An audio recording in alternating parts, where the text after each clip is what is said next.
Today we're going to look at Magic the Gathering cards that we play because they're bad. Or maybe there's some idea behind it. Anyway, one of my favorites was Paradigm Shift. It's a blue 1 generic sorcery. You remove all cards in your library from the game. Then you shuffle your graveyard into your library. Now, I used to have this in my commander deck, and of course this was just, it was like a cheeky way to win with Thassa's Oracle. This is like demonic consultation at home, okay? This is some weird way I can wipe out my deck and then maybe have nothing else in my deck, because remember, I gotta put all the cards in my graveyard back on top of my library. And so it sort of only works if I have like no graveyard. If it's like the beginning of the game and I built my deck sort of around this, I could go get this tutor, Merchant Scroll to get this tutor, Mystical Tutor, get the Paradigm Shift. So it like happened like sometimes, but most of the time it was actually just stone cold, you know, it was poop. It was like, what can I say? This is not a defensible combo piece. Even when I tried. But I kept playing it because for the chance, and it did happen, that I could combo people out with the Paradigm Shift. I had no other synergy with my deck. Unless someone milled my good cards and I wanted the good cards all over again. Alright, next up we're going with Henrik's Curious Homunculus. Is this the... Yeah, it's this guy with the big eye. When I hear Curious Homunculus, I think big eyeball. Blue 1 generic 1/1 tapped to add a colorless to your mana pool. It's like a mana rock. But you gotta spend the mana, only cast an instant or sorcery spell. Well, that's not good. A little bit more restrictive here. But we're blue, so you know what? We could play our Paradigm Shift off of this. At the beginning of your upkeep, if there are 3 or more instant and sorcery cards in your graveyard, we're gonna transform the homunculus into the Voracious Reader. It's a 3/4 prowess. Instant and sorcery spells you cast cost 1 less to cast. This is a lot of work to get a Goblin Electromancer, if you ask me. This is a strictly worse Ral. Oh well, you know what? It's a bonus. It's a mana dork with maybe a Goblin Electromancer attached to it. All right, next up we're gonna look at Christopher B's Fiery Gambit. Are we really gambling here? 3 mana sorcery. Now we're gonna flip a coin, and then until you lose a flip or choose to stop flipping. I can stop whenever I want. Now, if you lose a flip, Fiery Gambit has no effect. If you win 1 or more flips, Fiery Gambit deals 3 damage to target creature, and if you win 2 or more flips, Fiery Gambit deals 6 damage to each opponent. Now, if you win 3 or more flips, draw 9 cards and untap all lands you control. That is absolutely insane, the last ability. So we just have to get lucky. What are our odds? We have to win. It doesn't sound that hard. 50/50, 0.25 is like, what is it, 12% to get 3 in a row?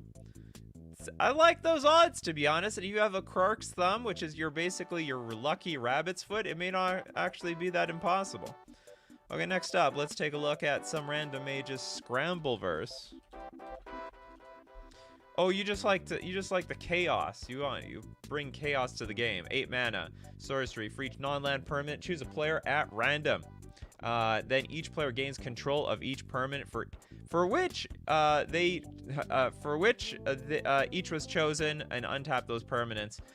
So you are one of those. I love how we had a show about this, like cards that just create chaos. Someone called it like Chaos Hug, not Group Hug, Chaos Hug, because it was all chaos. Don't know what's gonna happen here. We're all gonna be flipping coins and rolling dice to see what's gonna come out of the battlefield. And yeah, I can believe it. I mean, this card does nothing except, you know, screw the game up. One person was winning, but not anymore. Okay, Bell with Fairy Macabre. It's actually a pretty high tier card in some formats. In my Pauper Turbo Fog deck, as a graveyard hate, and I think it works, but I know you find it bad. This actually is a competitive card. This saw some play, it's a legacy playable, is all I'll say. Outside of legacy, I got no idea. It's like sort of a crappy version of Graveyard Hate. It's not terrible, especially if you're in a black deck. It's a 3 mana 2/2 Fairy Rogue, flying. And that, you could cast it for that. You had nothing wrong with the 3 mana 2/2 with some evasion, maybe even in Pauper. Now, it's got the ability, discard Fairy Macabre to exile up to 2 target cards from graveyards. I don't even know why you want that in Pauper. Is there like a graveyard-based deck out there? You trying to reduce threshold? Oh, I mean the blue decks. The blue decks these days. I'm looking a little bit at Pauper. You know, they need a certain density of instants and sorceries to cast their big blue creatures. Yeah, I could see something like that. Okay, next we got Chen. Sorrow's Path. You literally play this. I donated to the opponent for Icy Manipulator. Oh my god. What kind of combo is this? So Chen wants to donate the Sorrow's Path, which is, it taps. Choose 2 target blocking creatures an opponent controls. If each of those creatures could block all creatures that the other is blocking, remove both of them from combat, and then each one then blocks all creatures the other was blocking. But it's got the second ability. If it becomes tapped for any reason, it's going to deal 2 damage to you and each creature you control. So basically, it's a one-sided pyroclasm. And Chen wants to tap it with Icy Manipulator, which lets you tap artifact, creature, or land. So tap down your Sorrow's Path, blast your board away. Nothing like waking up to a Sorrow's Path being donated to you. Elixir, thank you very much for your super chat. I have Hostile. In my Hostile, to be more specific, a lot of Hostile cards out there. Is it Hostile? Is it Hostile? Hostile, or is it Hostile? No, it's this. In my Ngathrod pre-con $50 upgrade for flavor and horror tribal synergy, but it's so bad. But don't you play it for the big upside? I know, I love lands for the most part, because you know what? At the very least, you tap it for mana. But you know what? It's got an upside. We can pay 1, tap, sack a creature, put a soul counter on the Hostile. Then if there are 3 or more soul counters on it, remove those counters and transform it. Activate only as a sorcery into the Creeping Inn. It's like Howl's Moving Castle, except it's an inn this time. And when it attacks, you may exile a creature card from your graveyard. If you do, each opponent loses X life and you gain X life, where X is the number of creature cards exiled with Creeping Inn. So it's going to get progressively worse and worse and worse. And you can phase it out? What is the point of that? I don't get that. I do not understand the flavor.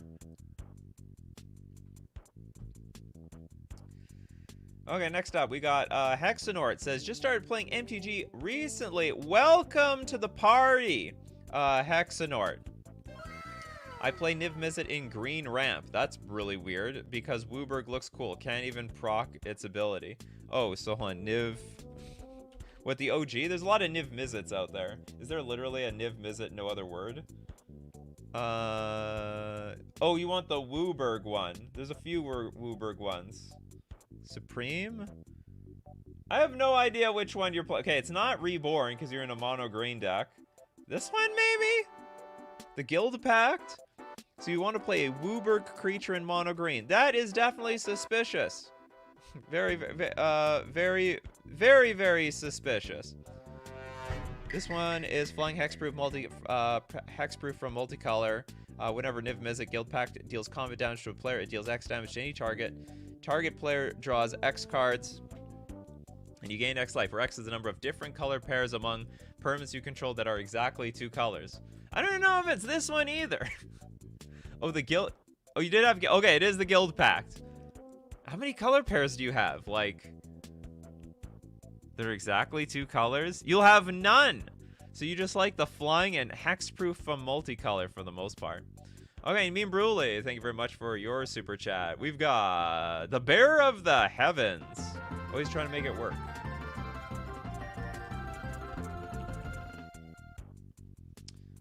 Are you trying hard? Yo, keep trying. 8 mana, 10/10, and when it dies, just roll permanents at the beginning of the next end step. I mean, I tell you what the problem with this card is. The problem is, like, you're hoping for self-destruction. Even if you get what you wanted, was it worth it? Because you lose everything yourself. You go down, everyone goes down. We're all going down at the same time. It's like, how do I lose with everybody else? That's basically what this card does, for the most part. Next up, Julian with cheaty face.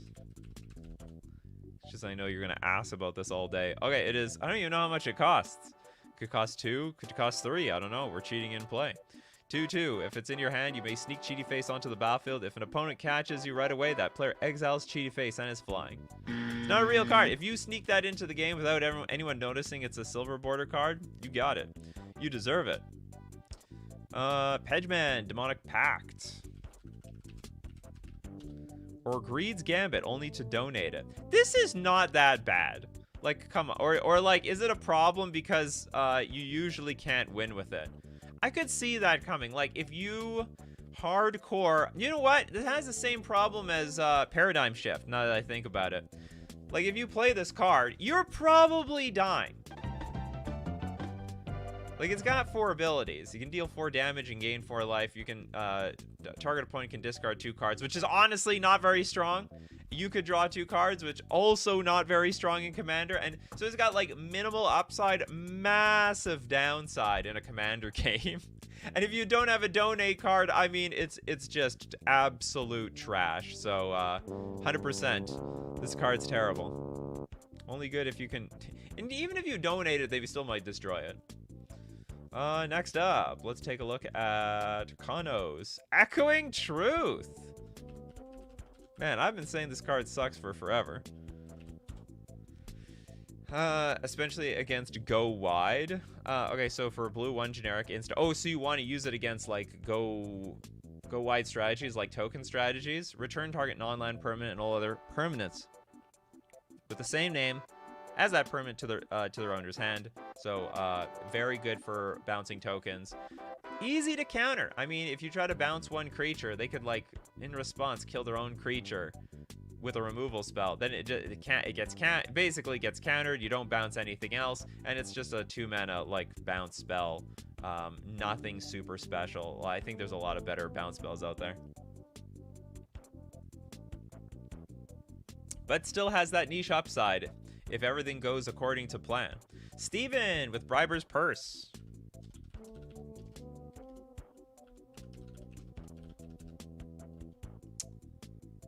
I did not spell that well at all. Briber's Purse. This is an X artifact spell. Enters the battlefield with X gem counters on it. Pay 1, tap, remove a gem counter from Briber's Purse. Target creature can't attack or block this turn. Oh, so we can, like, we build this thing up, and then we can say, okay, this one thing, it can't attack or block this turn. So we can use it off. So we're using it defensively no matter what. No, we can also use it offensively. Use it to prevent our opponent from blocking with their blocker, and then steam right through a head. Not a very good blink target. Not a good blink target. Also, like, the best thing you can do with this card, I wouldn't say it's best, but it's got X. But you really want to spend 7 mana on this thing? I mean, I guess it's a decent late game pickup. It doesn't come into play tap, so you can use it immediately. Okay, for Genka is like a Blind Creeper. Blind Creeper, 2 mana, 3. Why do you play this thing? It's a 3/3, and whenever a player plays a spell, Blind Creeper gets -1/-1 until end of turn. Are you just trying to, like, draw out their spells? Play your spells early, so, like, encourage you to kill this Blind Creeper. It's like you're just playing it for the sake of playing it. It truly is bad. Colby, a Serene Sunset. Many other damage preventions, but I like the art, so I played that. Hey, you know what? 100%. I think a lot of us can relate. There's some cards out there. It's not very good. Oh, you know, yeah, there's a card I played when I first started playing. Let's get to your card. It's a green X instant. Prevent all combat damage. X target creatures would deal this turn. Oh yeah, that's terrible. Prevent all combat to X damage. Oh, no. It's actually interesting. It is slightly better than a fog. Like, it's more selective. So if you attack with a bunch of creatures, you can prevent the combat damage from the blockers to make sure that your attackers still actually deal damage. So it's not the worst thing in the world. It's got some application. I like it. Honestly, I like it better than a fog. I wouldn't play the card myself for obvious reasons, but you know what? I see the application. Now, I actually literally played Thieving Magpie because of the art. I thought it was so cute. when there was a strictly better version. Like, it deals damage and you draw a card. When there was a strictly better card, Ophidian, at the time. And, like, if you're a blue mage, you played Ophidian. It basically did the same thing. Did not have evasion, but it was 3 mana, so it made a way bigger difference. And I was like, no, I don't care. I will pay 4 mana so I can stare at this cute little bird and screw this ugly snake trying to bite someone while it's in their sleep. This person has really long fingernails. They should probably cut them. So anyway, everything about that art is cringe. This is very cute. And since my origin story comes from the Pokemon TCG, I sort of gravitated to the cuter cards. Fiend Slayer Paladin from Jasper's Rab. Fiend Slayer. This is 3 mana for a 2/2 human knight. It's the Star Wars card. This is a lightsaber. Fiend Slayer Paladin can't be the target of black or red spells your opponents control. This is basically the... I don't know how to put it. Like, it is. I wouldn't call it. It's just the anti-black, anti-red. It's not like a hate piece against them, but it's like the hero. I want to say it's like the good guy of the black on the opposite part of the color pie. Between Rakdos. King Ginger, thanks so much for your super chat. Overlay terrain, your Windgrace deck. All right, we have 4 mana enchantment as overlay terrain. It comes into play. Sacrifice all lands you control. Oh no, goodness. Okay, lands you control have tap. Add 2 mana of any one color to your mana pool. Okay, we have to sacrifice all lands, but not all new lands. So the card by itself in a vacuum, quite poor. But with Windgrace, what is it? You get to play something like...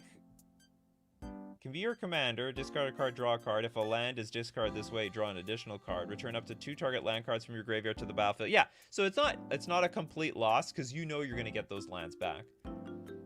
You did quite the magic trick over there, King Ginger. Quite the magic trick.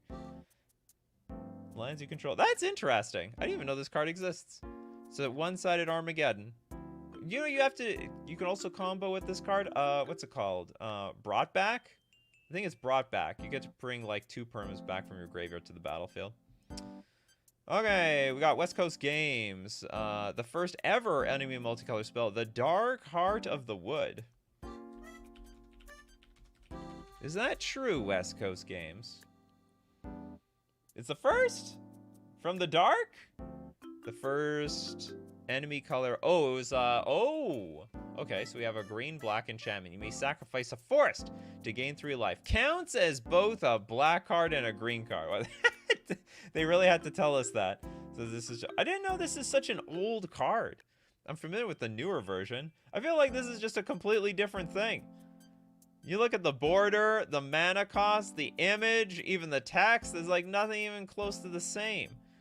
Except the Oracle text. That's the only thing that they share together. Next up, let's take one from Lewis, the Bitter Blossom. In Modern. Some people still repping Bitter Blossom in Modern. Black 1 generic. The tribal enchantment, fairies. Or no, I think it's now kindred enchantment. At the beginning of your upkeep, you lose 1 life and create a 1/1 black fairy rogue creature token with flying. No, this is just completely powered out of the game. I can't believe the prices on this thing. Oh, you can get one for $13 these days. But this used to be like, look, it's still some price memory. $22, $23, $28. That is like some serious dough for a card that... I mean, it literally sees no competitive play, nothing. I guess it's just commander. It's only commander playable, if we can even call it that. Demonic Paco with the badass unhinged. All right, you super chatted, so you get an unreal card. Oh, they're talking about a donkey. 4 mana for a 3.5 to 1 card. 2 mana growl. Regenerate badass. Yeah, it's terrible. I think it's bad even for unstable and for unset standards. It's literally just like a 4 mana, basically a 3 power creature with regenerate. Beanpot says, I play Echo of Eons in Modern. You know what?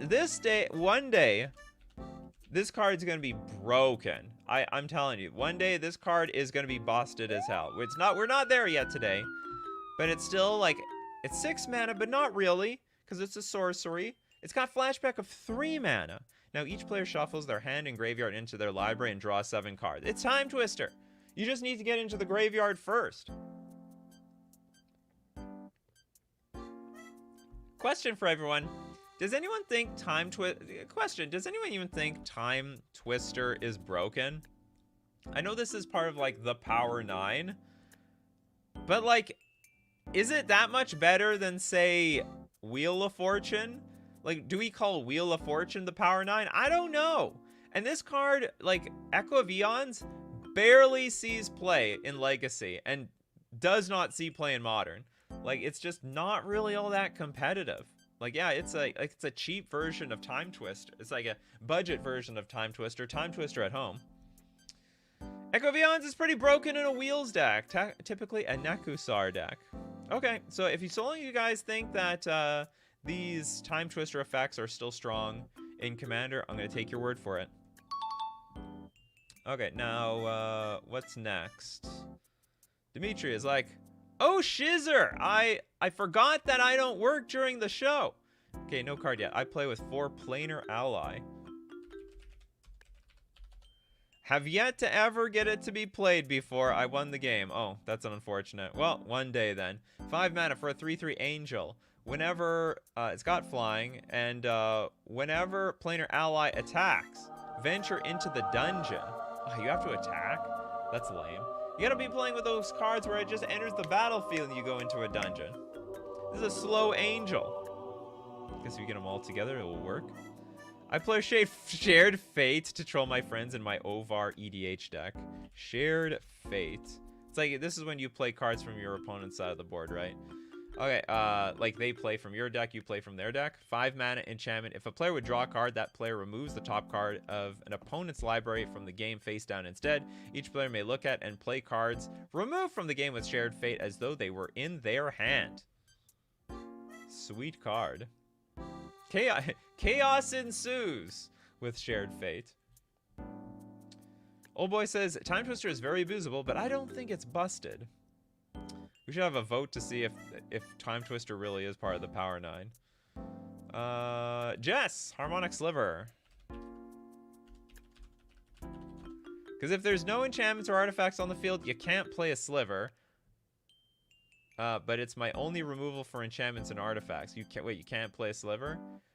Target artifact or enchantment. So, well, no, you can play it. It's not a big deal. It's just if you, I mean, you could play it. It's just bad value. That's all. 3 mana for a 1/1. Yeah, all Slivers have ETB. Destroy target artifact or enchantment. Pretty strong in the grand scheme of things. Situationally bad, I guess. Okay, we got Lethian. Jace. I'm assuming this is Jace Reawakened. Jace Reawakened. When I was new and first read it, I thought it was broken! 2 mana, free spell each turn, and even draw. But after using it, feels pretty slow. Oh, you better believe it. It's so bad, I totally forgot this card even existed. The blue 3 generic. Blue 3 loyalty. You can't cast spells during your first, second, or third turns of the game. You gotta wait till the 4th one. +1, draw a card, then discard a card, which is not bad. Okay, that's not too bad. +1, you may exile a non-land card with mana value 3 or less from your hand. If you do, it becomes plotted. That one, like, not as nearly as exciting. Not nearly as exciting. -6. Until end of turn, whenever you cast a spell, copy it. You may choose new targets for the copy. So I mean, like, if it actually drew you a card, this problem, I'll tell you what's wrong with your analysis. You thought this was card draw. It's actually looting. A loot is when you draw, but then you have to discard a card, which is not terrible, but not broken. And that's what makes this card pretty fair. And you know what? This card still could see play somewhere. Because some decks want more cards in the graveyard. Okay, we got Quill. I've had a deck that revolves around Sunforger for years. Always updating it with weird and unexpected cards. It's got increasingly worse as time has passed. But I still love that thing. I like how... This card has gotten worse over time. You know what's funny? This card actually got slightly better over time in Modern. There was randomly a Sun Forger deck, I think for like a month before it died. I don't remember what the deck looked like. I would share you a deck. I don't know, look up Modern Sun Forger deck. Maybe it will give you some inspiration. It's a 3-mana equipment. Equipped creature gets +4/+0. Blue, and then for a white and a red, unattached Sun Forger to search your library for a red or white instant card. With converted mana cost 4 or less, and cast that card without paying its mana cost. Then shuffle your library. Although I think it was just hitting me with a bunch of instants at this point. It was like just good value. That was the point of the Sun Forger deck. You unequip, and then tutor for something and just blast me in the face. And then it was like some sort of weird aggro deck, if I can remember. We got Steve Cooper, the Diabolic Tutor. A tutor is a tutor. Who said this is bad? This is a new. No. Oh, I thought you were talking about the new one. This is an old one. Well, you really want as many tutors in your deck as possible. Yeah, this is like very, very sad-faced tutor. 4 mana. Sorcery speed. But you know what? You get to put the card directly into your hand, okay? You know, nothing wrong with that. You get the card immediately. Elixir, thanks so much for your super chat. Permeating Mass. I like it. I know what this card is. Fun/bad with fight effects. I wouldn't even think about that. I didn't even know that had any synergy with fight effects. It's a green 1/3 spirit. Now, if you're afraid of people, you know, coming at you with a bunch of damage, this is an incredible blocker. Because whenever it deals combat damage to a creature, that creature becomes a copy of Permeating Mass. So, all of a sudden, then, if they want to attack or block, you could attack them. They block with Permeating Mass. You get a Permeating Mass back, and then to further block their future attackers. But basically, it's almost like a removal spell in green, if you want to look at it that way. Super soft removal spell, but I like it. It's a very fun card. I played this once in Pioneer. Once. For a shred of a second. Or maybe I didn't play it. Maybe I bought the cards. Or I have a play set of Permeating Mass rotting in my my toolbox binder. Never actually blocked anything though. Okay, next up we've got Obake. Do mirror as an entire tribe count? No, absolutely not. You gotta take 1 mirror at a time. 1 mirror out of the entire kindred. Okay, next we got We Done Need Badgers. That name must have some sort of interesting backstory. Diabolic Tutor. It's cheap. Final parting. How expensive is this? 5 mana sorcery. Search your library. But you get 2 cards. Put one of them into your hand, the other into your graveyard. Okay, so it's like sort of 2 cards. That's an interesting one. So if you need something in your graveyard, what if it's something you can flash back? What if it's Time Twister, huh? Sorry, not Time Twister. Echo of Eons, which basically is Time Twister. Okay, next up, Merciless. Pull from Eternity.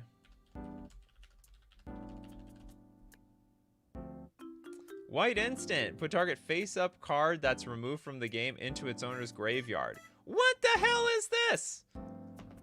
Put target face-up card that's removed from... It's in exile.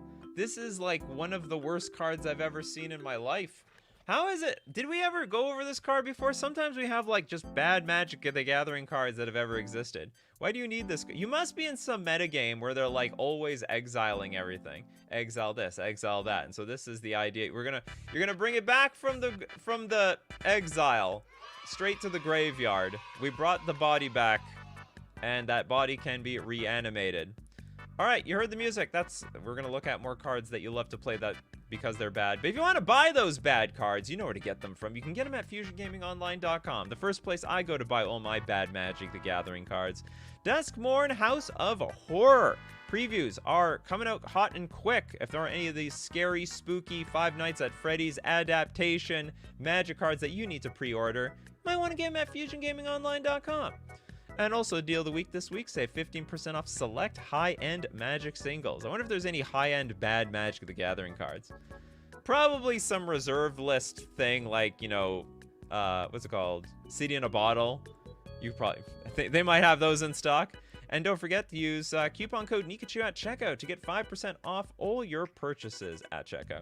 We're also going to thank Mana Traders, the premier place to rent Magic cards online.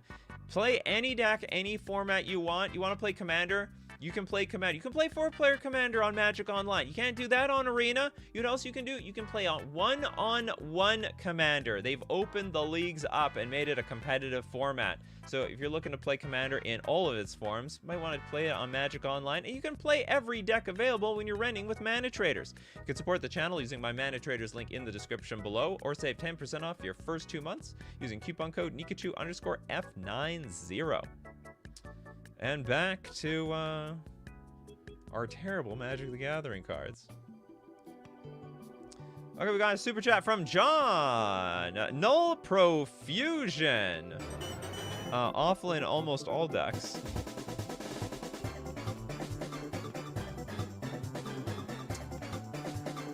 Well, it's 6 mana.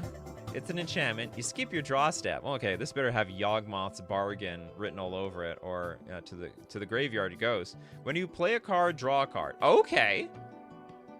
Oh, and that includes lands, right? Your maximum hand size is 2. Oh God, that's that could be a problem. No, God, please no.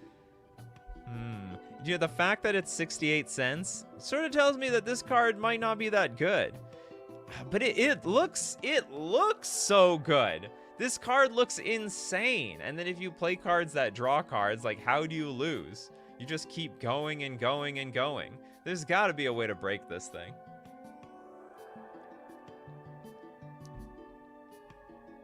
I am tempted. Like, I'm looking at this and like I just want to shove it in my deck. I don't have a deck that even runs black. Anyway, it's a very interesting card. That storm potential, though.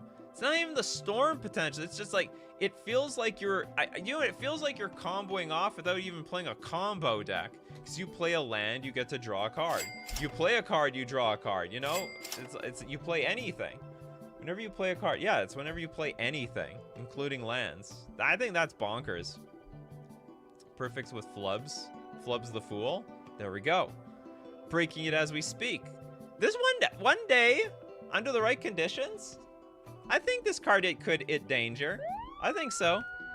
There's a world. It probably also... Oh, you know what also breaks this card? Odawara. No, sorry. Oboro. Guarantees. I'm guaranteed to land draw a card every single turn. I'm never going to be locked out of the game. I think that's the idea, is like, if you are stuck with some expensive cards in your hand, you could end up locking yourself out of the game, but Oboro would make sure that never happens. Okay, next up, let's take a look at Altorin. Like Teferi's Protection over and over, imagine putting Pull from Eternity on an Isochron Scepter and then using it to cast Teferi's Protection every turn? Hold on, imagine putting Pull from Eternities on it. Do you mean putting a Teferi's Protection? Oh, no, you're not saying the other way around. Pull from Eternities on an Isochron Scepter, and then using it to cast Teferi's Protection every turn? Oh, Teferi's Protection exiles itself. Ah, interesting. We're gonna make Pull from Eternities a real card. Okay, Alan, Morality Shift. Secret Wing-Con in the Seer Conrad decks. This is 7 mana, sorcery. Exchange your graveyard and library, then shuffle your library. Ooh, new Thoracle combo just showed up. It's a bad paradigm shift, and this is 7 mana, which makes it extra bad because you are very likely to have an extra large graveyard at this point. I don't even know what you'd want to do with this. Is that a coloring book? What are they doing?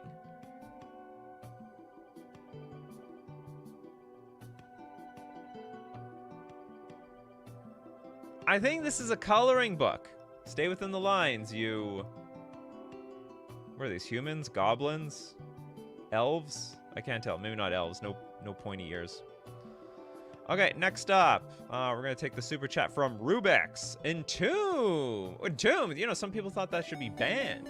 It's terrible, and you love it.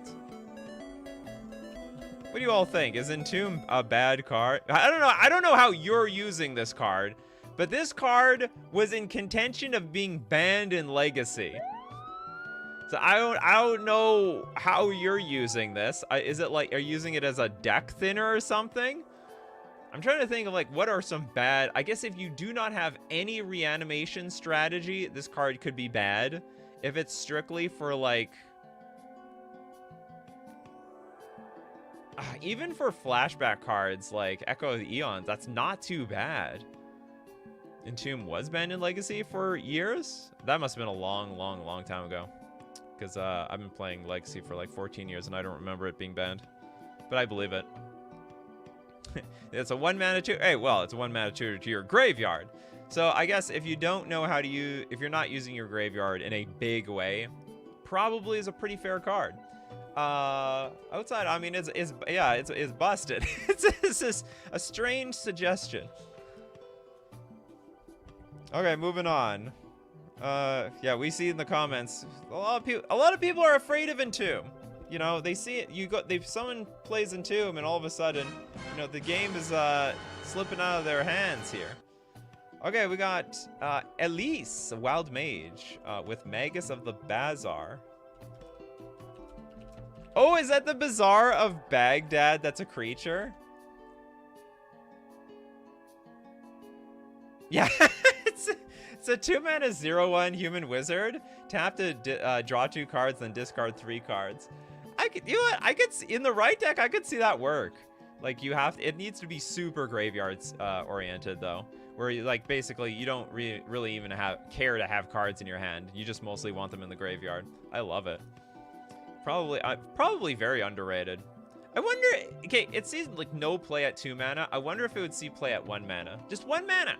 You know, what are you gonna do? 1 mana, turn 1, Magus of the Bazaar. You're probably sweating bullets, aren't you? It's funny, 2 mana does not see play at all. But at 1 mana, I bet it would be broken. Triot with the Sin Collector. I actually got 2 wins in Commander because of this card, moving board wipe from my opponent's hand. I mean, it's a card. It saw standard play at the time. 3 mana for a 2/1. ETB, target opponent reveals their hand and you choose an instant or sorcery card from it and exile that card. It's like Gitaxian Probe attached to a 3 mana 2/1. It's very puny, but you know what? You got to get their board wipe. You got to get their board wipe. Lava Lamp, thank you so much for your super chat. We're going to have a great stream. And with that Lava Lamp, we're going to give a few that's got to be worth a few donations.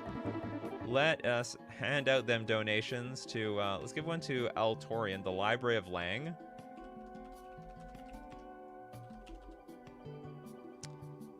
One mana, you have no maximum hand size, so basically an artifact form of Reliquary Tower. But if an effect causes you to discard a card, discard it? What?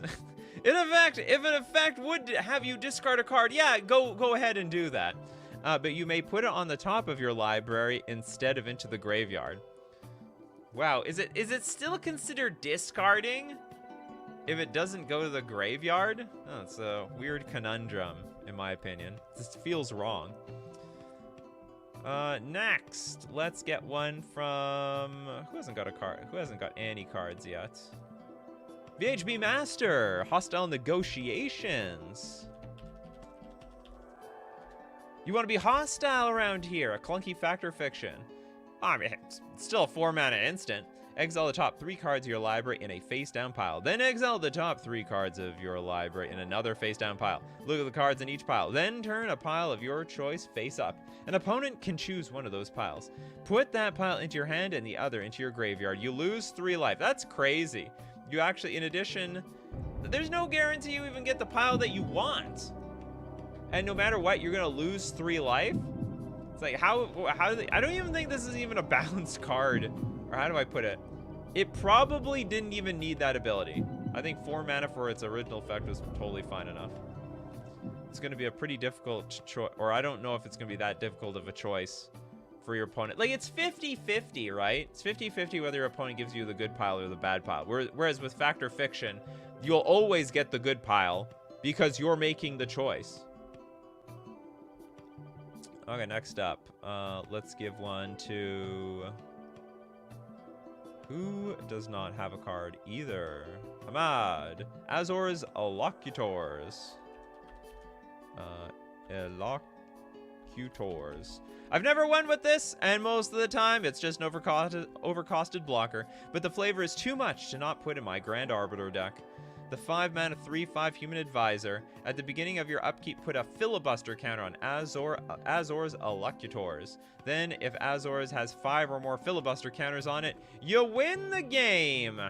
Whenever a Source deals damage to you, remove a filibuster counter from Azor's Allocutors. So you want to get to 5 or more. One day, Hamad. One day we're going to get there. This is not that... Well, I mean, okay. Zach, it depends where you're playing Isochron Scepter.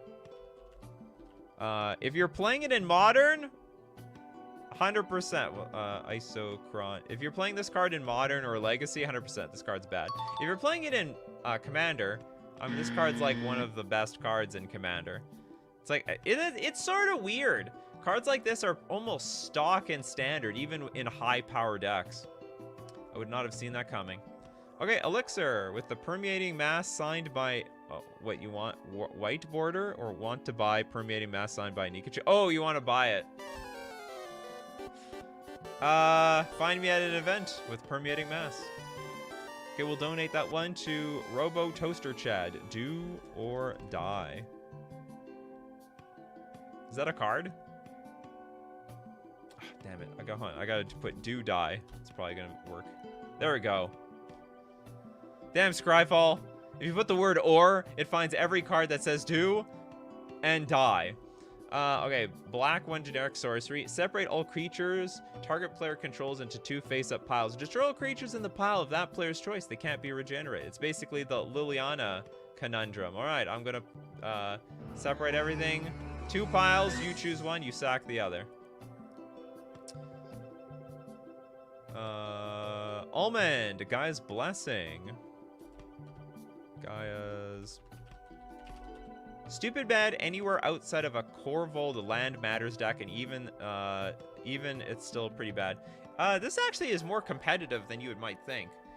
This is usually an anti-mill card and also still graveyard hate. So it's a 2-mana sorcery. Shuffle up to 3 target cards from a graveyard into the library, and then draw a card.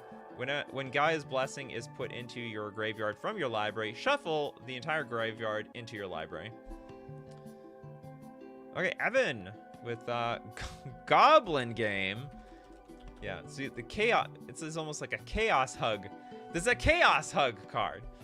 7 mana, sorcery. Each player hides at least 1 object. Then all players reveal them simultaneously. Each player loses life equal to the number of objects they revealed. The player who revealed the fewest objects then loses half their life rounded up. If 2 or more players are tied for fewest, each loses half their life rounded up.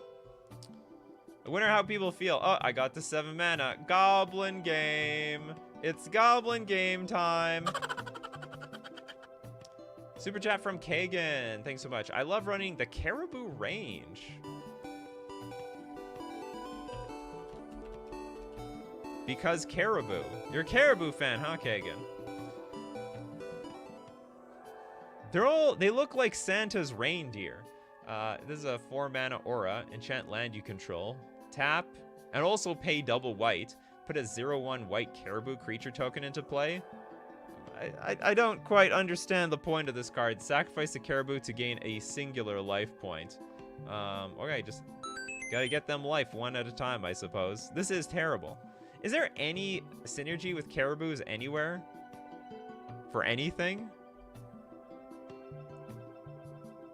Oh, I meant Gaia's Balance? Oh, okay, we'll look at Gaia's Balance then. Gaia's Balance. 4 mana sorcery is an additional cost to play Gaia's Balance. You must sacrifice 5 lands. Now search your library for a land card of each basic land type and put them into play. Then shuffle your library. So what's the point? You just want to get lands in your graveyard to achieve, I don't know, you might bring them back from the graveyard. Probably have some ability to, you know, play cards from the graveyard. And then thin your deck.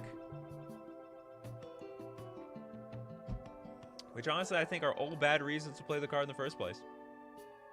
The neurodivergent. Island. Island Fish Jasconius. I play it because it's cute. Also, the first card I bought. I don't... What? Is there a certain art that's cute? They're all the same art. Honestly. You want, well, beauty is in the eye of the beholder. It is a blue, 4 generic island fish. Well, no, I think now it's just a fish. You gotta pay the triple blue during your untap phase to untap island fish. Island fish cannot attack unless opponent has islands in play. Island fish is destroyed! Immediately, if any time you have no islands in play, make sure you have all them islands. Does not like boil. Then that fish gonna get boiled. Gonna turn into fish supper. Okay, now let's go take a look at, you get triomes with it to get domain. The guys, yeah, you can do that. Wouldn't say that's OP or anything, but that's why it's a bad card that we play anyway. Next up, let's take one from, I gotta get a super chat here. Merciless! Finally figured out super, oh, you figured it out. You have unlocked the power. Pill from eternity. That's good for me. It's always a good day when my viewers discover how to make super chats. Lives in my Narset enlightened. Is it pill from me? Spill from me? Something from eternity. Oh, pull from eternity. Dude, do you know what? You're not the first person to actually super chat this, to be honest. You're literally the second person. There are 2 pull from eternity fans here. Lives in your Narset enlightened exile commander deck. Keeps all good targets available. Ah, it's like almost like a Snapcaster Mage. I can see that. It's almost like a Snapcaster Mage for some decks. Okay, with that, let's take a look. We're gonna get 5 super chats because of that. Let's start with VHB Master. The Royal Scions. This is an underrated card. Tried in every Izzet deck I had, never worked. You know what? Okay, I'll tell you how I think this card is supposed to work. It's a 3 mana, 5 loyalty. Will Rowan. +1, draw a card, then discard a card. +1, target creature gets +2/+0, gains first strike and trample until end of turn. That's the most, probably the best ability. And then -8, if you can get there, which is not too hard. Draw 4 cards, and when you do, Royal Scions deals damage to any target equal to the number of cards in your hand. I think the problem with the Royal Scions is that it's dominantly played in, like you said, Izzet decks. Like, usually Izzet control or Izzet tempo of some sort. And I actually think this would play a lot better in an aggro deck, like more of a teamer style deck, or a deck that can get some beef out. And then what you do is you use the +1 here to give the creature +1/+0. First strike and trample, make it really hard to block and deal like a huge chunk of damage to your opponent. And then when their life total is low, you finish them off with the -8. I think that has more synergy together. And of course, the beatdown decks, what do they lack most of the time? Good cards. Like, they want to turn their lands into actual spells, and that's when they can play the +1 ability. Because looting, not a big deal for a lot of Izzet decks. They've got a lot of cantrips anyway, and they don't have a lot of creatures out to make the best use out of the +1 ability anyway, or it's just too easy to kill. So anyway, that's my take on the Royal Scions. I played a lot with this card myself, because I think it's also underrated. Like, 3 mana, immediately get to 6 loyalty, no matter which option you choose. I think it's a very underrated card. But I think it should be probably played in a more beefier deck. Mr. Leon, keep watch. We watch. 3 mana instant. Draw a card for each attacking creature. You might cash in. We just have to go wide, and then it's going to be a party. Gotta do it with the token deck. Boy, token deck. Bean pot. Yeah, imagine getting sniped on this episode. Yeah. With the, what's it called? What is the weirdo card? Pull from Eternity. Especially that card, of all cards. Like, I could see the Royal Scions being hit, you know what I mean? Vic the Foxy Gamer. Corrupted Zendikon.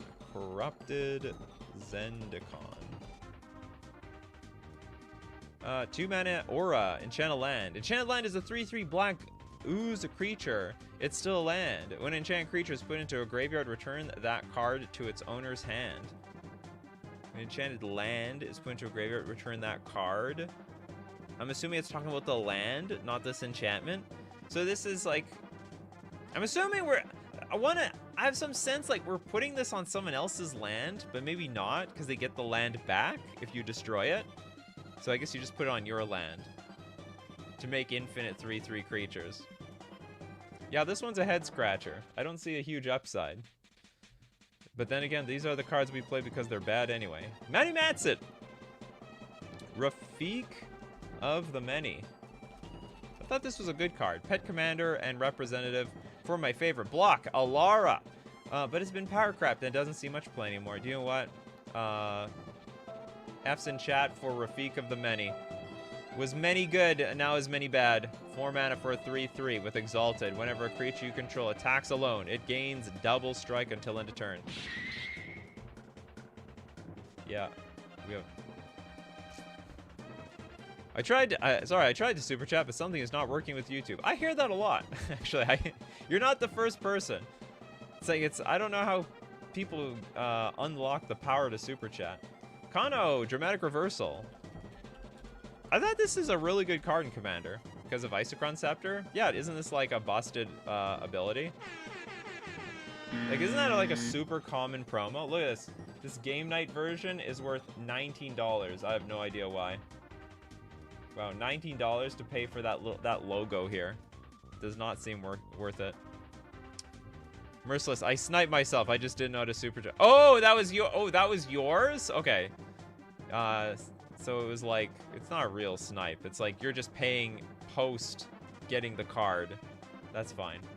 I didn't recognize you were the same person that made it the first time. Next, let's take a look at Deck 17, Arcane Bombardment. So if anyone didn't notice, NCY means no card yet. And I will definitely give some priority to the people who have not got a card yet. The Bombardment! The 6-mana enchantment. Whenever you cast your first instant or sorcery spell each turn, exile an instant or sorcery card at random from your graveyard. Then copy each card exiled with Arcane Bombardment. You may cast any number of the copies without paying their mana costs.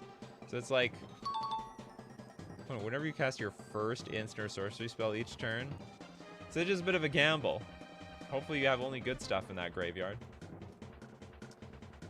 Next up, let's get... who'd I saw...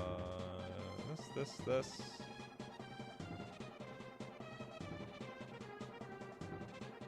Okay, we'll go to Lethian. Emporium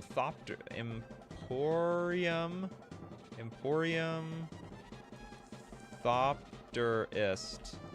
I just like because it conjures a card out of thin air, also free-flying blocker every turn. 2 mana for a 1/1 Vidalcan Artificer. Thopters you control get +2/+0. At the beginning of your upkeep, conjure a card named Ornithopter into your hand. Thopters you control. Oh, it's like a Thopter Lord.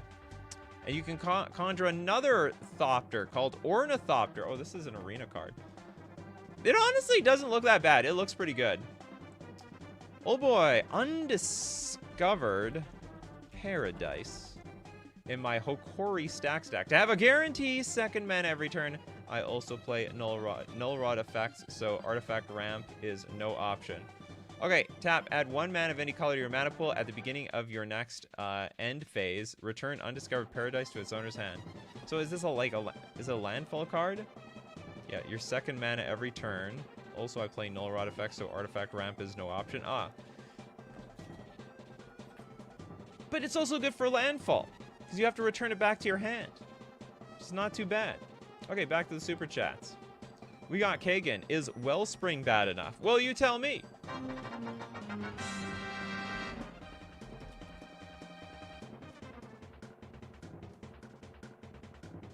Well, I've never heard of it, so probably some giant zebra on the image. We have a 3 mana enchant land. When Wellspring comes into play, gain control of enchanted land. Woo! At the end of each of your turns, lose control of enchanted land. At the beginning of each of your turns, gain control of enchanted land. What's the Oracle text for this now? Enters, gain control of enchanted land until end of turn. At the beginning of your upkeep, untap enchanted land. You gain control of that land until end of turn. It's basically the same thing. I like it. I like it a lot. Do you know what, this card? It's probably a little bit better than bad. This is underrated. It's like a Stone Rain and ramp at the same time. Okay, next up.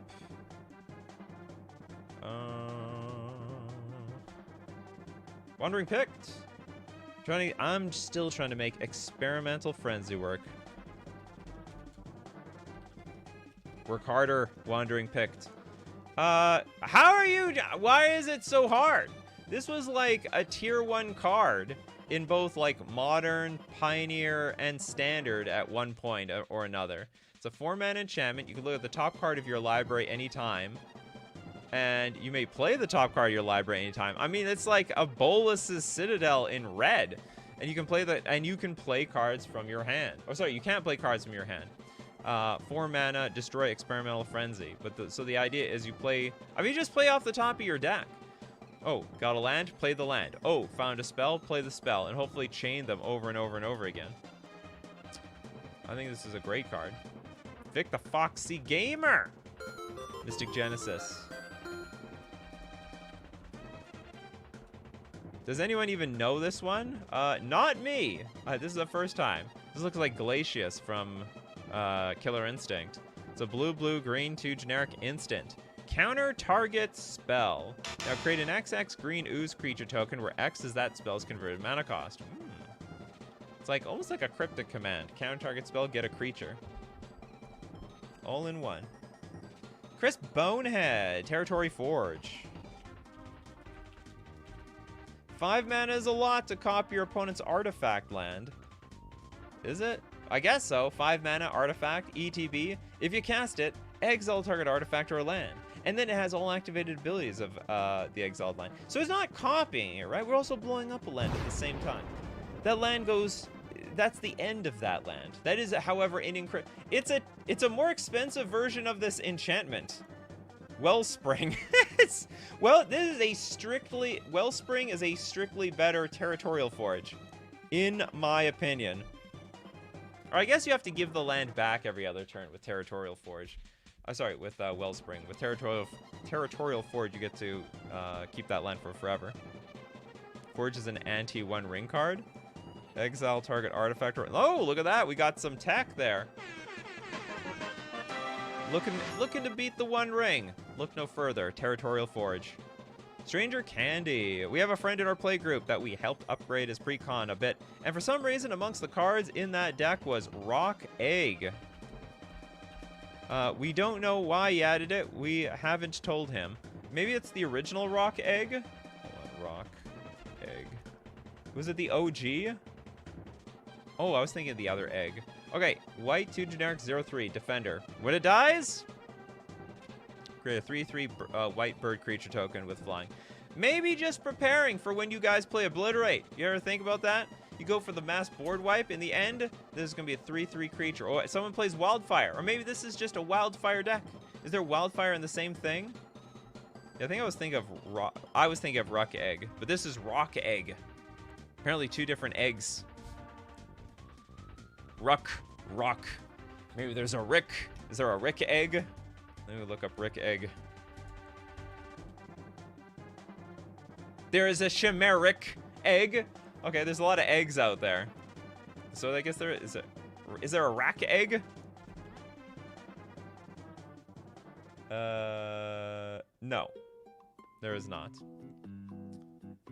Okay, next up, let's take a look at John with the Plow Under, a classic. That's super classic. Oh, it's a Ponzu. You mean a Ponza player? I don't know. Maybe where you're from, they called Ponzus player for years, but this card was only good when I was already ahead. I mean, yes, but it was pretty good when you're even too, because it was basically card disadvantage. This is almost like Stone Rain slash not Hypnotic Spectre, but him to Turok, because the cards that they would draw are gone now because they have to draw lands. This is 5 mana, put 2 target lands on top of their owner's library. It was a beating. It was an absolute beating. You almost prefer the lands went to the graveyard. Okay, next super chat. We got from Winner Fox. Being extra foxy today. Kaboom! It's a hilarious effect. There's actually a card called Kaboom. I know there's Goblin Kaboomist. No, there's actually a card called Kaboom. 5 mana sorcery. Choose any number of target players. For each of those players, reveal cards from the top of your library until you reveal a non-land card. Kaboom! Deals damage equal to that card's converted mana cost to that player. Then you put the revealed cards on the bottom of your library in a random order. Cool stuff. For each of those players, reveal cards on the top of your library until reveal. So you have to reveal. How does this work? Do you reveal 3 non-land cards? And then Goblin Kaboom deals damage equal to that card's converted mana cost to that player. Okay, so we do 1 for you, 1 for you, and 1 for you. Everyone gets a Kaboom. Look under your seat. Everyone gets a Kaboom. Robo Toaster Chad, Bestial Fury. Toil Duck says, fun thing to do, use Circle of Protection blank, cards to annoy opponents. Okay, we'll look at that one in a second. 3 mana, aura, enchant creature. When Bestial Fury comes into play, draw a card at the beginning of the next turn's upkeep. Whenever enchanted creature becomes blocked, it gets +4/+0 and gains trample until end of turn. Draw a card at the beginning. That's interesting. So you know what's really interesting about this aura? You don't lose anything. Most auras is like, okay, it enters the battlefield, you don't get squat. You get nothing. This one you actually get some value. So worst case scenario, like if they destroy the creature or destroy this, you know, it's not a total loss. I like, this is funny. Circle of Protection, anything. Let's say artifacts.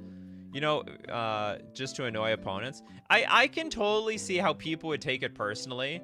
Like, you know, you just randomly have the Circle of Protection green in play, and you play Circle of Protection green, and now they're like, well, now I can't attack them, because they got the damn Circle of Protection green. It just, like, does nothing. Pretty funny card. Pockets, what's the too long didn't read? Building a deck of bad cards? If so, which format? No, so the idea is, what bad cards do you play? Any format. But you know, you play them because you know they're bad, but you play them anyway.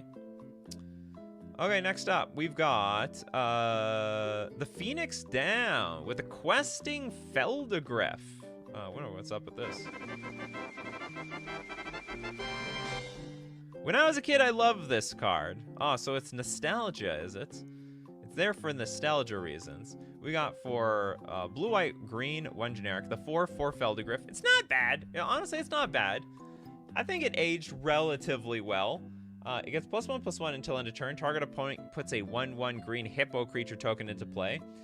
For a white, it gains protection from black and red until end of turn, and a target opponent gains 2 life. And for a blue, it can gain flying, and target opponent may draw a card. So I think this is a pretty cool card by today's standard. I think Questing Feldegriff is cooler today than it was, like, what is it, 30 years ago. Because I think it does some funny shenanigans in Commander. Like, okay, I'm going to make my Questing Feldegriff bigger, and now I'll give you a 1/1 blocker to defend yourself against the big baddie at the table. Or, oh, you need more cards? Oh, okay, I'll just randomly give my Questing Feldegriff flying then. We don't need badgers. Cool combo with circles. Sleight of Mind. What is that? Sleight of Mind. Is that a real card? Oh, do you change the thing to any color? Okay, so a blue. Change the text of target permanent or spell by replacing all instances of one color word with another. But you only change it to something else. This is like, that is a very, very sad combo. I mean, I hear ya. Darren Jones also plays Pull from Eternity. Oh, you are the second. Now, you are officially the second person that has mentioned that card. Dimitri, I was told by a friend who plays nothing but Commander that she used to play back in her school days. She is not from that time. Cow Ren Way Commander deck. 4 mana for 3/3 with Horsemanship, and it comes into play, you lose 3 life. Why would we even want to do that? Anything for Horsemanship, I suppose. Kagan, we got Cryptic Spires. Thank you so much for your super chat, Kagan. It's bad for collectors because you write on it, but it works fine in a 2-color deck. What? Cryptic Spires? You have to write on it? Oh, one of those cards. As you create your deck, circle 2 of the colors below. Is this a legal card? It is in Commander. It'd be so weird entering a tournament with this thing. Cryptic Spires enters the battlefield tapped. Add 1 mana of either of the circled colors. It's like make your own tap land with no additional abilities. This card's awful. But some people are desperate for mana fixing. Very, very desperate. Accesta with the Sarah Angel. No way. You still play this card? Is this card good for any reason other than being in an Angel deck? Oh, look at this. There is the Sarah Archangel. Upgraded Sarah Angel. 5 mana, 4/4 Flying Vigilance. I see no purpose in this card except for maybe some sort of Angel deck. And even then, this card is like poop. But I don't know. Maybe there's just not enough Angels out there, to be honest. If that's what you played anyway. Okay, Winter Fox. Togo, Goblin, Weaponsmith. Watch your opponent's face as they lose the game from a rock to the face. Rock. Rock, paper, or scissors? I always choose rock, says Togo. The 3 mana 2/2 Goblin Artificer. Whenever a land enters the battlefield under you control, create a colorless equipment artifact token named Rock. With equipped creature has 1 tap, sacrifice Rock. This creature deals 2 damage to any target and equip for 1. Also has partner. So you don't have to depend on Rock. In fact, maybe you can also have paper at the same time. 2 out of 3 of your options. There's like a paper master. Ugh, I don't know. Maybe I'm wrong. I could have swore there was like a paper like creature. Shinobi! Darksteel Brute. It's been slotted into so many decks over the years since it got me into Magic with the Master Blaster theme deck. And you just never blasted, you would not stop, you would keep blasting back from the past. 2 mana, artifact. It's indestructible. I understand why you would not want to let go of this card. Pay 3, Darksteel Brute becomes a 2/2 artifact creature until end of turn. Blast the board. You can't blast this thing away. Is funny paper tiger. I saw it was in the search results. I looked up paper. Here's paper tiger, but it's, it's an unset card. It's not real. It doesn't really exist. Okay, Yoshu, happily ever after. Thank you very much for your super chat. One of the worst win cons. One of. 3 mana enchantment. Enters the battlefield. Each player gains 5 life and draws a card. At the beginning of your upkeep, though, if there are 5 colors among permanents you control, there are if there are 5 colors among permanents you control, there are 6 or more card types among permanents you control and or cards in your graveyard, and your life total is greater than or equal to your starting life total, you win the game! It's just an achievement unlock card, that's all. No one reasonable would play this card, but you know what? You're not a reasonable person. You're in for the adventure. You're in for a challenge. And when that challenge is completed, there's no greater feeling in the world. Argentina with Epic Struggle. It's a worse win con than Happily Ever After? Why don't I just attack? Okay, this is 4 mana enchantment. At the beginning of your upkeep, if you control 20 or more creatures, you win the game. It doesn't actually sound that hard to pull this off, right? Sounds easier than Ever After. Or was it Happily Ever After? Yeah, Happily Ever After. Like token deck. Token deck, make token army. Maybe Gobbo, make Gobbo army. And then you just epic struggle for victory. Now, of course, you gotta play it, and then everyone sees it, and you have to wait until next turn to win. Enemy spotted. And you gotta win through all that, but still. All right, Kagan, thank you very much for your super chat. Swamp mosquito. I hate them. Hate all them swamp mosquitoes for a relatively fair poison. This is 2 mana, 0/1, insect, flying. Whenever swamp mosquito attacks and isn't blocked, defending player gets a poison counter. That is so weird. It's like it's a super bad poison creature. Oh, I guess, you know what? I guess the point is, well, it's not really that much of a point. They get 1 poison. You can still buff it, and you still get the poison if they don't block. So it's like a guaranteed, it's almost like a guaranteed poison, even after blockers. We did look at Undiscovered, I think we looked at Undiscovered Paradise. Yeah, we looked at that one. Anyone get this far? No card? I think everyone got a card at this point. We got that one. We got the pull from Eternal. Well, we did that one earlier. Obake, I don't know if Obake got one. Kitsune Diviner. She's cute but useless. Ah, another card we're gonna play because they look adorable. Adorable. Look at the deck. White for a 0/1 Fox Cleric. Tap, target spirit. Is this a fox? Can't even tell. That is a weird looking fox. You know, if I look at the bottom half, it looks more like a fox than the top half.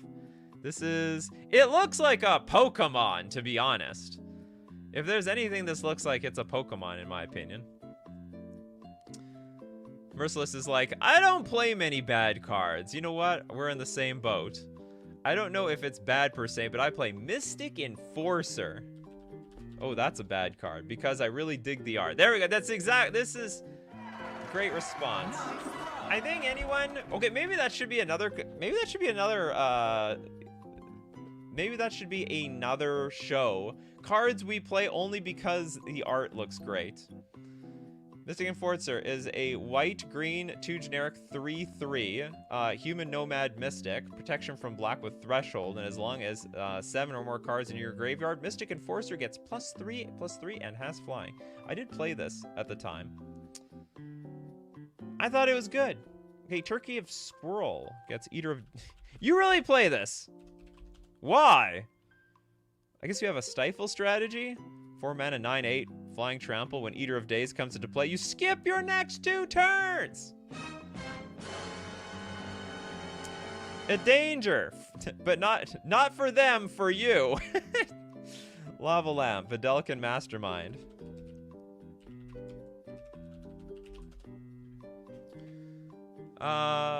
Blue. For a 1/2, Vidalcan Wizard. Pay a blue, tap, return target permanent you control to its owner's hand. There's no way you got a card, didn't you? Epicure of Blood. Oh, no, 2 cards yet. Epicure of Blood. That's true. You didn't get 2 cards. 5 mana for a 4/4 vampire. Whenever you gain life, each opponent loses 1 life. Isn't this like or is there no way to combo with this? Each opponent loses 1. Is there not like a thing where if your opponent loses life, you gain life? This sort of looks like a combo card to me. Did anyone say Sora's Path? Absolutely. Sora's Path definitely was named. Dinglebag wants Maelstrom Nexus.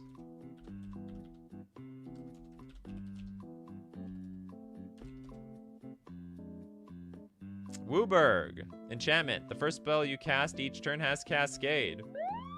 Is it really that bad? Looks good to me. I mean, you take a turn off, but like next turn, you're going to get 2 cards anyway. It's going to pay back in spades. Shining Shogun. Play Eater of Days when you need a quick pee break. Hey, do you know what? I like that. I like that idea. Pockets. Dan. Only in the Forgotten Fish format. But then it's broken. Like it's a broken card in the Forbidden Fish format.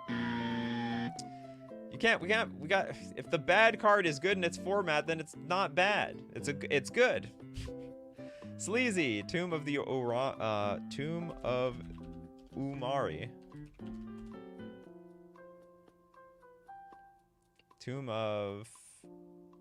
Let's just look up Umari.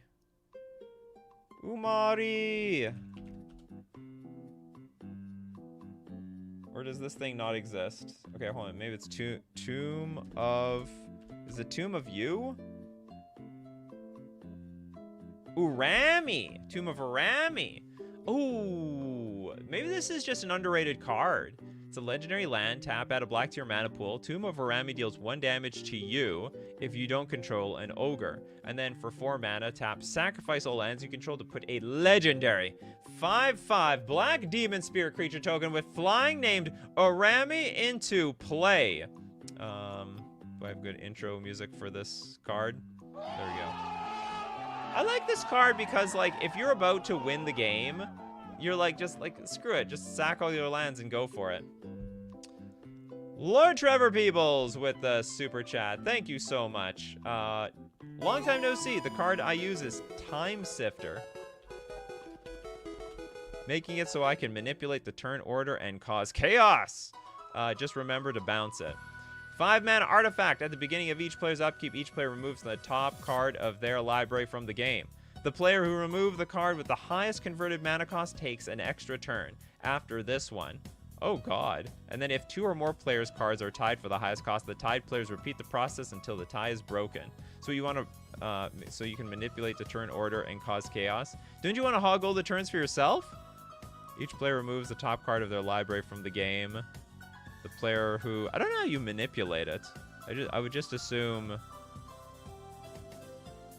or oh, you're just janking it up. All right, so it's like, okay, it's your turn now. It's your turn now. It's your turn now. You don't even care. No manipulation.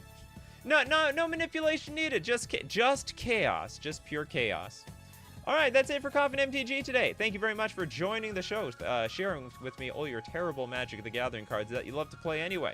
We do this show weekdays, 3 p.m. Central Standard Time. Be there or be square. Thanks to everyone who supports the show. If you're a patron on Patreon, a member on YouTube, or use Super Chat to be part of the show, or even Super Chat so other people are part of the show. And thanks so much to the Coffee crew every single day making the show what it is. We got to thank people like Lord Trevor. We got Jody, the Jaded, Hamad.